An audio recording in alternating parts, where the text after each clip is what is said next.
Welcome to the celebrated nightly news of Calaveras County. My name is John. And I'm Kim. And we thank you for stopping by on a Tuesday night. Yes, Tuesday evening. And there was Happy a lot of news today. A lot of news today. I guess we should start it off with the hard news. Yes, we will. We'll start off with a little bit of news. And also, a couple things today. The one that's rolling right now is there is a fire that is working in Tuolumne County that has burned 12, and this is probably Tuolumne County and partly in Stanislaus County. Mm-hmm. It was in the Don Pedro area. It worked down J59, made a jump across the Tuolumne River below Don Pedro, worked towards Highway 132. Here's what we know at this time. There have been 2 structures lost. It is at 1,200 acres. As of about 8. Actually about 9:30 this evening. Yeah, as of about 9 this evening. It was about 1,200 acres. It is also listed about 30% contained. Okay. So with the winds dying down, the temps drop. They're hopefully can get ahead of it and get a run on it, because the temps and the wind are supposed to pick up again in the morning. Yes, they are. So it's supposed to be a little warmer tomorrow, I was hearing. Yeah. And we talked to Lisa Williams. She's the spokesperson. She was still there, so she's been there after 9 this evening. Well, it looks like this is the first big, as in large, as in acreage fire of the season in our coverage area. And for a lot of you who don't know, or some of you may, for those of you who don't know, it's maybe redundant for those that do. The Cal Fire office in San Andreas is the managing unit for both Calaveras and Tuolumne County. So they handle all the calls, they handle all the dispatch and stuff. That's all handled out of San Andreas. And it's a little, if you go to our site, thepinetree.net, a little bit of stuff on fire coverage. We'll probably cover the Tuolumne County fires when we get to it, but they probably won't cover them with the same intensity that we do the Calaveras County fires. Because we'll try to if we can. Why not? If we can, yeah. But I mean, as far as we need to cover it. That's important because people in Calaveras County may have relatives that live in that area. But you probably won't see as much video and photos. Exactly. Oh, yeah. That kind of stuff. We're not going to have time to run down to LaGrange, I don't think, and be back for the news. So yeah, that now, was all. This area, is it a lot of just wild land, or is there a lot of? Is it where there are a lot of homes? Or I know we've well, there's been a lot to of developments around that area, Okay. around the Don Pedro area, but it sounds like it's running in some of the grasslands below the lake. So, okay. So did she feel pretty good about it when you spoke with her, that it was getting under control? They felt it's not spreading, or? Well, without putting words in her mouth, you could tell that they were definitely a lot calmer at 9:30 when we talked to him than when we talked to him about 6 o'clock this evening. She's had a long day. About 6 o'clock is when, or shortly after 5, is when the fire had jumped the river. Yeah, J59 was closed for a couple hours. Yeah, and they did think they were going to have to close Highway 132. The other interesting thing on that is this is how it progressed, is as of after 5, it was still at, 300 acres? And then all of a sudden, once it jumped the river, it was Katy Bar. It just really started rocking and rolling. That's scary. It went across the water. Well, sometimes all it takes is a burning ember carried by wind, and away you go. This is the first big one we've had. Hopefully this is the biggest of the year. Hopefully this is big enough. Yeah. But those grass ones, they can just really roll, because if you remember last year there was one that was a similar size acreage that was along Highway 4 where there was a trailer that was dragging something and sparked stuff all the way from Milton Road all the way up, and there was just basically burned a path. Yeah. It was that way. So we will keep you updated on thepinetree.net. And we'll be following this as we go. We'll probably start rolling updates in the morning again until this incident is up. But as of after 9 tonight, we were at 1,200 plus just acres. 2 structures. Any more? Did she say any more structures were in danger or anything like that? Didn't say, but they did say they have that 30% containment figure. So that's good. And they were quoting as high as 45% containment earlier. So. Sounds like they went backwards a little bit on that. All right. So, anyway. All right. The Board of Soups was an exciting meeting today, wasn't it? It lot more exciting than we had anticipated. And even Channel 10, in fact, News 10 at 11. You can probably finish up with us here at 10 and then turn on to Channel 10 at 11 and probably see more from the Calaveras County Board of Supervisors. They're coming over to Calaveras County a lot more than they used to. Well, they're feeling threatened. Yeah, they're feeling threatened by the pine tree. Yeah, of course. I mean, it's just they were like, oh man, we better. They have a nightly news. Yeah, we better nip this in the bud. You know, we gotta knock them down. No, but it must have been a slow news day. I'm just teasing. This is one kind of a big deal, though, in the county. One would think. Okay, now this issue and what they were talking about is if you've been following the local press, we've talked about it a little bit. Mm-hmm. In the Poker Flat area on Lake Tulloch, there's been some complaints by some of the residents, from the homeowners. And we showed a little bit of video on this last week when they had the public hearing with the Poker Flat residents that were complaining of the short-term vacation rentals that were being offered in Lake Tulloch area, which meant weekenders coming in and partying till the sun came up, I guess, right? Well, I guess there's one home in particular that's the flashpoint. I guess it was, we haven't seen the home in particular, but the owner was there and some of the other people who were, I guess this is a big, beautiful home that has 4 or 5 master bedrooms. Okay, so they can sleep a lot of people, huh? 4 or 5 families. I believe it has a 6-car garage. Okay. Big parking area. So literally, it can pack a lot of people in. Yes. It's probably booked every weekend, especially during the summer, with the Lake Tulloch. Yeah, and so and also these are very small, cramped neighborhoods. This is right on the water. Mm-hmm. But this also how it swerved, and I think some of the homes adjacent to this had some legitimate complaints. And one of the things that's come out on this is that Calaveras County right now doesn't have a noise ordinance on the books. Okay. So, in fact, Captain Macedo was there, and I guess actually now, if they have a noise complaint or a nuisance complaint, the only way they can arrest somebody is if a citizen does a citizen's arrest.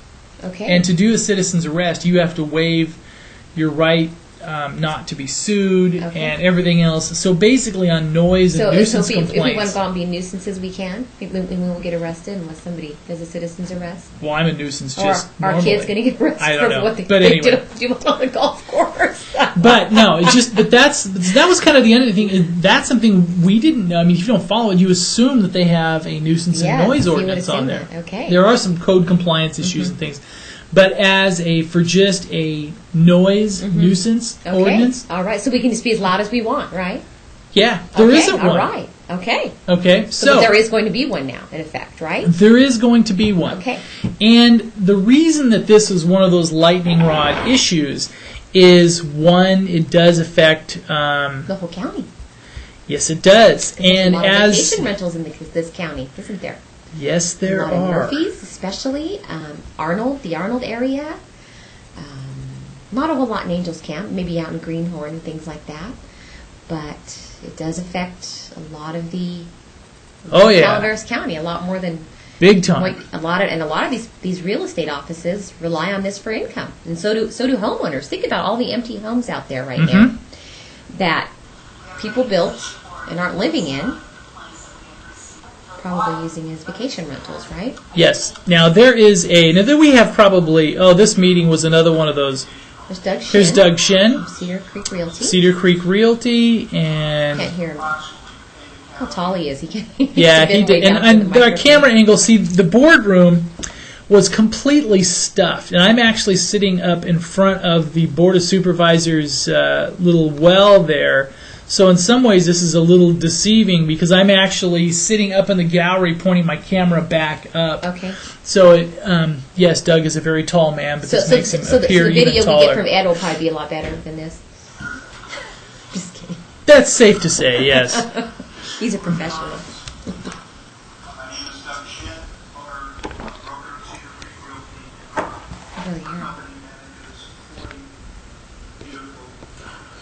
They have 40 vacation rentals. Now, this is where it swerves into it.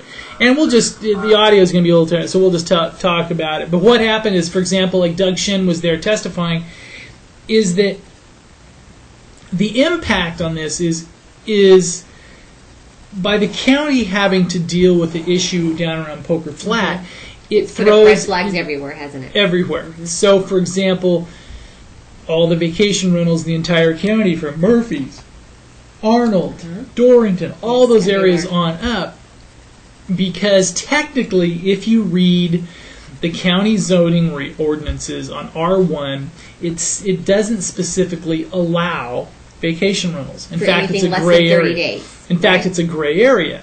But it doesn't disallow them either. So what does it say? Does it just say you can't rent anything for less than 30 days? It just doesn't say. R1 zoning is for, single family, yada, yada, yada. It doesn't talk about it. But there was testimony from people that have called planning a couple years ago or whatever and got a ruling. And they says, oh, yeah, you can do that. Yeah, not a problem. Mm-hmm. But there has been no county oversight. Okay. It has been left up to the owners or the rental agencies to collect the tot tax. Mm-hmm. And if for those who are familiar with the acronyms, is the transient occupancy tax. Yes. So when we have all those transients show up here, yes. we like to tax those transients. Yes, we do. Because and so one of the things is they were talking about is there's probably a lot of unrecovered transient occupancy taxes if people are doing it for directly, not through a rental agency, which was a business that is obviously going to collect the tot taxes and things like that. But we actually thought about doing that with our home in Arnold. We thought about just doing it as a vacation rental on Craigslist. Would we have had to charge the tot tax? Technically, you're supposed to charge the tot tax. A lot of people just put their homes up on Craigslist, private owners, right, and rent their homes out as vacation rentals if they're not being So used. What this is going to do is it's going to force the vacation rental business to jump through some more hoops. So there's a 4-part thing of what the Board of Supervisors at the end of all these hours of testimony, and see if we can see there's Doug's there. There was the gal from Murphy's Vacation Rentals. And there was people here that were well within their rights saying, and this man's testimony was one of the home adjacent to this is so he lives in Poker Flat, this gentleman? Yeah, and a lot of the homeowners would like to see that the short-term or the vacation rentals not be allowed at all. Okay. But the problem is that will hurt our economy long yes, term. and what came out, and this were there was several 3-2 votes from the board today. For example, several supervisors thought that a noise abatement ordinance would be enough because because in some ways it's not just the renters. There's people that own the second homes that come up there and throw wild parties and that kind of stuff and have some of the same effect. And there's still no way to deal with those. So I think the noise ordinance is the key. Okay. But this is what was passed. There were a couple supervisors that didn't want the vacation property owners to have to get a permit. That's not going to happen. It passed on a 3-2 vote. That if you want to have a vacation rental, you're going to have to go get it licensed and get a permit. So even if you're a private owner, property you're going to have to get a permit for each home. Okay.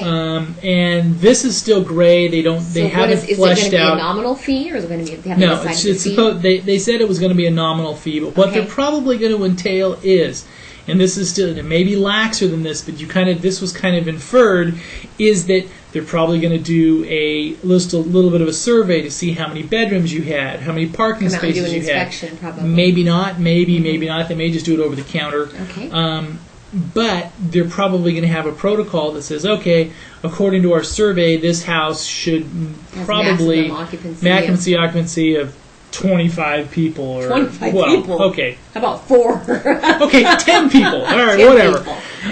See, it's funny. Some of those vacation rentals, they just pack the beds and sleep 20 or whatever. They do. A lot of them, the ones up in the higher elevations. And it was interesting to where they were talking about they have had some complaints in the Arnold area as well.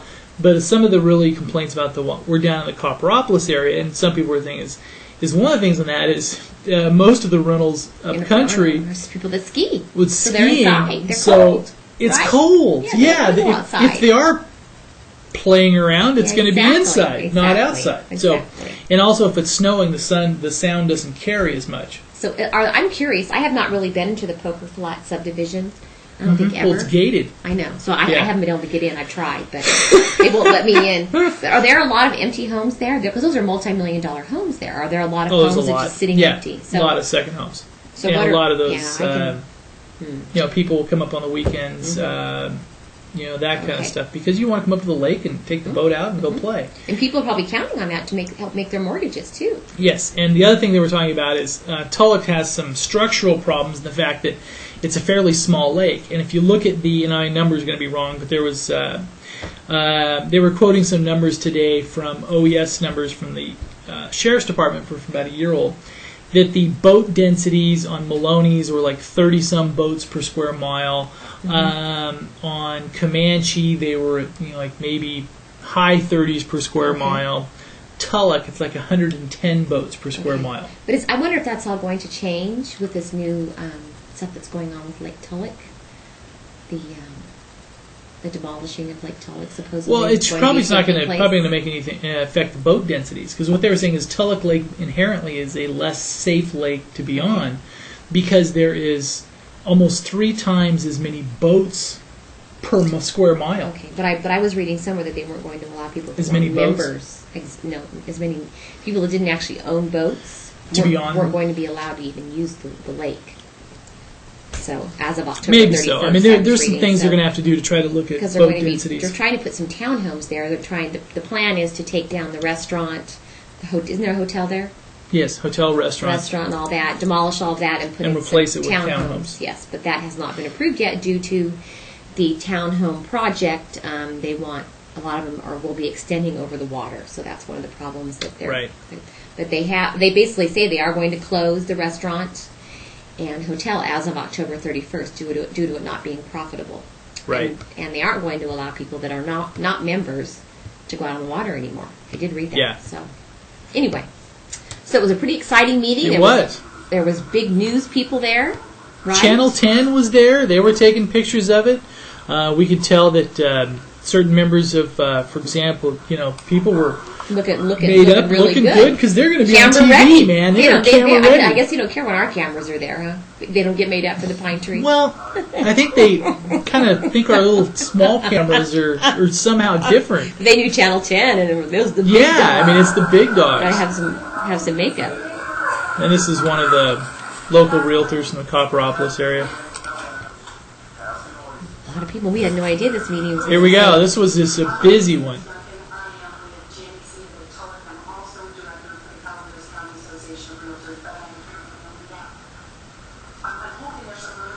And it was I couldn't even set up my tripod until later. It was all handheld. Okay. But we'll have the full video up by tomorrow of today's meeting. We should have the official video version from cable. We should have that up probably late tomorrow night. Okay. So. Anything else discussed today at the Board of Soups besides that? That was the main item. Was the main item. There's a few things that passed. I was reading. Do you want to? Should we play our intro music? Yeah. All right. Okay. But that was the main. That took up the bulk of the Board of Supervisors meeting, and it was, and I guess that it must have been a slow news day in Sacramento. Yes, it must. It was big news for us here. Yes, it was. It was. that but also I think what it's going to do is, did we go over all the anticipated outcomes of it? No. I know we listened to where if you're going to run, eventually you're going to need to get a permit to do a vacation rental. Yes. You're also...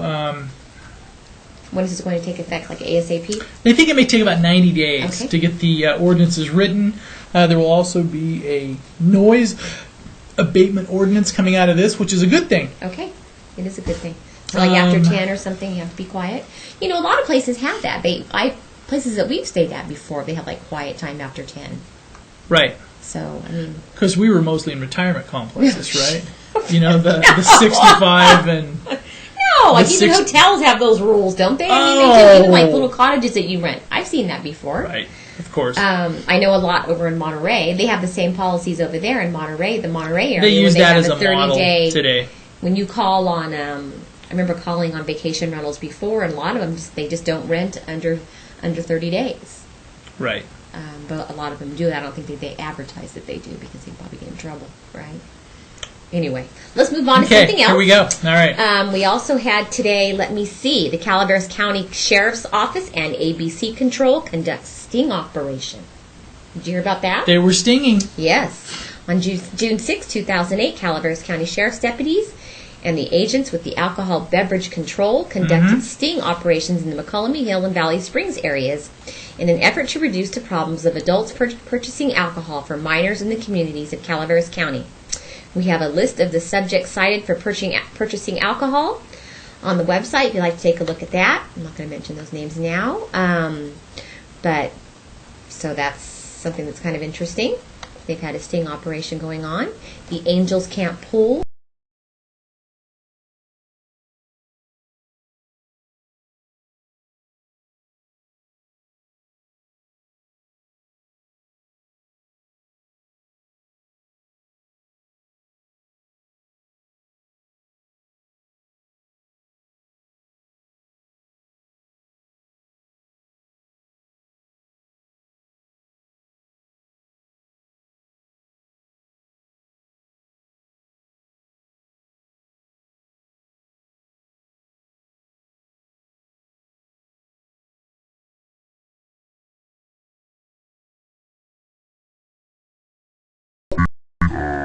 We sat in on the arraignment of the first suspect arrested. That was arrested on scene. No, he's the primary suspect. Very young man. It was just sad, and I think the magnitude. Early 20s.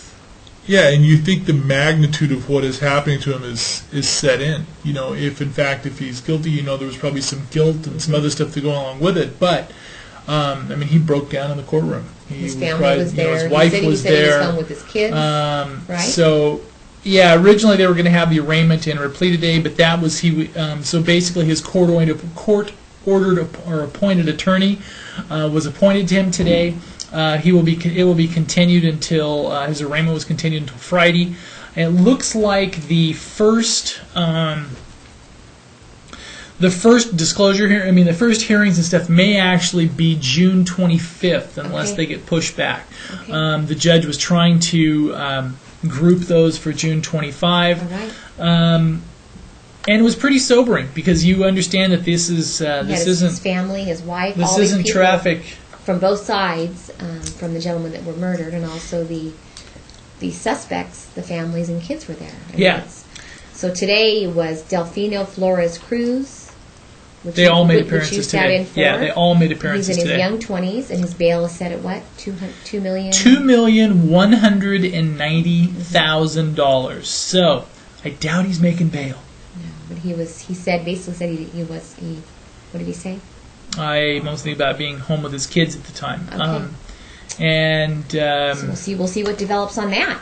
Right? Yeah. Okay. We will keep you posted with information on that as we get it. And we were talking a little bit, discussing it with Dana from the Stockton Record, and we were talking about it a little bit there, and he's been working some of the background of it. Okay. And he's having trouble getting interviews with some of the family members because they're scared, a little reticent to speak. I bet. Because of immigration stuff. So there's a lot of angles to this, to where this may make it a, somewhat of an interesting or difficult case going forward. Okay. All right. So what's going on tomorrow? Tomorrow we have, let me see, tomorrow's Wednesday.